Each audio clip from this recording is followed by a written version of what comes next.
পুজো হবে ভালো করে। ষোলরপল্লী পুজো তো এগুলো তো কাঁচরাপাড়ার পুরনো পুজো, তো শুধু পুরনো পুজোই নয়, কাঁচরাপাড়াকে চিন্ত মানুষ এইসব পুজোর নাম দিয়ে। ষোলরপল্লী পুজো, নবাঙ্কুর, আরপি স্কুলের পুজো, মানে বাইরের মানুষ কাঁচরাপাড়াকে চিনতে এই পুজোগুলোর নাম দেয়। তো সেই হিসেবে সেই পুজো আমরা করার দায়িত্ব নিয়েছি যে আমরা পাশে থাকবো এবং উদ্যোক্তারা স্বাধীনভাবে মন খুলে বড় মন করে পুজো করবে। কারণ এই ক্লাবের ক্ষেত্রে আমরা কোনো ভেদাভেদ রাখিনি।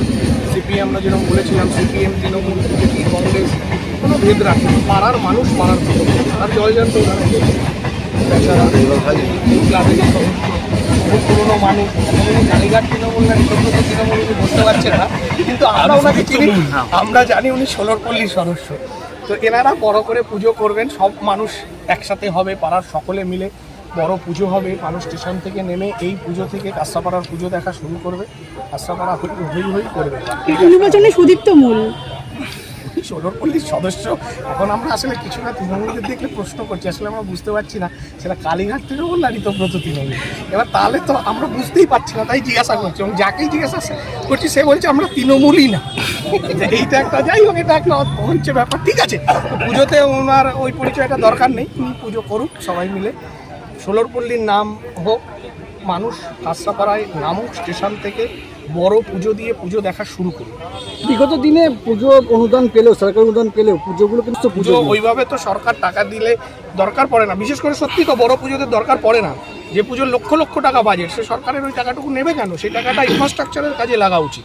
আর যেটার প্রয়োজন, বহু প্রাচীন পুজো ধরুন আছে, কোনো একটা পাড়ায় হয়তো 200 বছর ধরে একটা পুজো হচ্ছে, সেই পুজোগুলোকে সাহায্য করা উচিত, কারণ সেই পুজোর একটা ইতিহাস আছে। কিন্তু একটা পুজো, একটা বড় পুজো, যে পুজোটা অনেক লক্ষ লক্ষ টাকা বাজেট, তাকে সরকার টাকা দেবে। সরকার টাকা দেবে মানে তো আমার আপনার টাকা দেবে, সে টাকাটা তো কাজে লাগা উচিত ডেভেলপমেন্টের কাজে।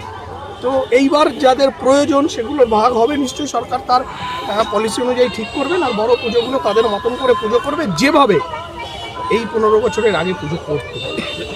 সরকারি টাকায় তো পুজো হতো না, প্রতিটা পাড়ায় প্রতিটা জায়গায় মানুষ তাদের পয়সা দিয়ে চাঁদা কেটে পুজো করতো, সেভাবে পুজো করতো। কিন্তু দাদা দেখা গেছে এই বীজপুরে অনেক মহিলা সংগঠন, তো যেগুলো অনেক মহিলারা আমাদের কাছেও এসছে, যেরকমভাবে তারা পুজো হতো, যে মহিলারা পুজো করতেন সরকারি টাকাটুকু পেয়ে, তাদের একটা বিকল্প ব্যবস্থা করতে হবে। কিন্তু একটা অভ্যাস আমার তৈরি হয়েছে, অভ্যাসটা ঠিক নয়, তার মানে সে অভ্যাসটা রেখে যেতে হবে এরকম নয়। তো আমরা তাদের পাশে থাকবো, আমরা ব্যক্তিগতভাবে আমি তাদের পাশে থাকবো যতটা সাহায্য। আজকে এসেছিলেন কিছু মহিলা বাড়িতে, আমি তাদের বলেছি যে ব্যক্তিগতভাবে আমার পক্ষে যতটা সম্ভব পাশে থাকবো, এবং আপনাদেরও আরও সচেষ্ট হতে হবে। এমনিতেই তো এখন পাড়াগুলো ছোট হয়ে গেছে।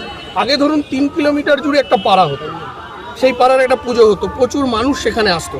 এখন পাড়া মানে এই 15টা বাড়ি মানে আমরা একটা পাড়া, এই 15টা বাড়ি আমরা একটা পাড়া, মানে আমরা ছোট ছোট, যেমন পরিবারগুলো ছোট ছোট হয়েছে, ক্লাবগুলো ছোট ছোট হয়েছে। আমরা 10টা ছেলে মানে আমাদের একটা ক্লাব, আমাদের একটা গ্রুপ, আরেকটা 10 জন মানে আমার একটা গ্রুপ।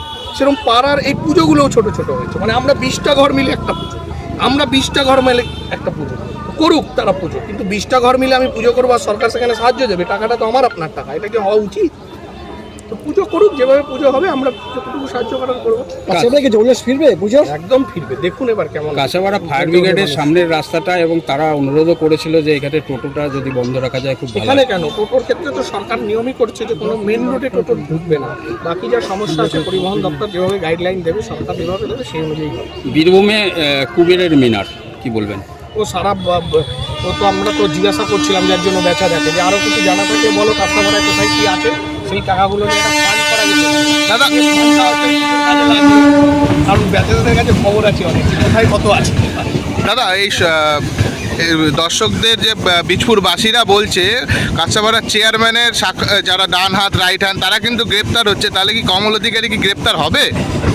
বলছে বলুক না লোক, এটাও তো একটা ভালো সাসপেন্সার থাকা, যে হবে কি হবে না, নানান এই যে আলোচনা তৈরি হচ্ছে, তাহলে কি সেটিং হয়ে গেল? এরকম সেটিং আগেও তো হতো, বলতো না দিদি মোদি সেটিং হয়ে গেছে, তৃণমূল এখান থেকে যাবে না, এই গল্প তো চলতো, বাজারে কিছু লোক চালাতো, এখন এরকম চলছে, চলুক, তারপরে যেদিন ধরা পড়বে গল্প শেষ। 50তম বর্ষ সুবর্ণ জয়ন্তী বর্ষে আমরা কুটি পুজো করলাম।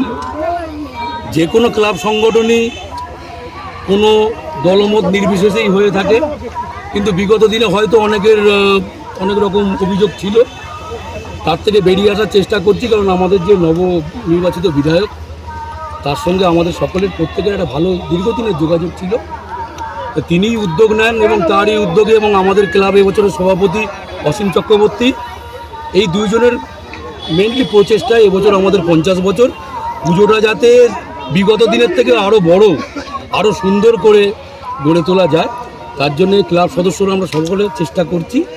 যেটা মূল জিনিস দীর্ঘদিন ধরে, এবারে ভাবনাটা কি? এবারের ভাবনা হচ্ছে রাইটার্স বিল্ডিং। রাইটার্স বিল্ডিংটাই কেন?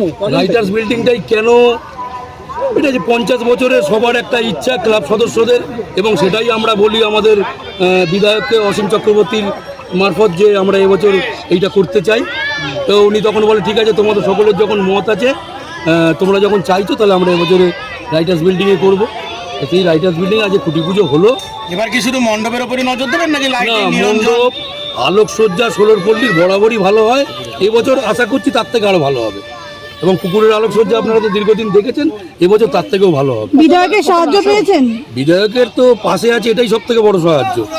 কতটা আশাবাদী? একটা যে কোনো জিনিস শুনুন, যে কোনো জিনিস একটা করতে গেলে, ষোলোর পল্লীর পুজো করতে গেলে যে বাজেটটা লাগে, সেটা অনেক বড় বিশাল একটা অঙ্ক। সেইটা যদি বিধায়কের মতন একজন মানুষ পাশে না থাকে, এটা কখনোই সম্ভব না।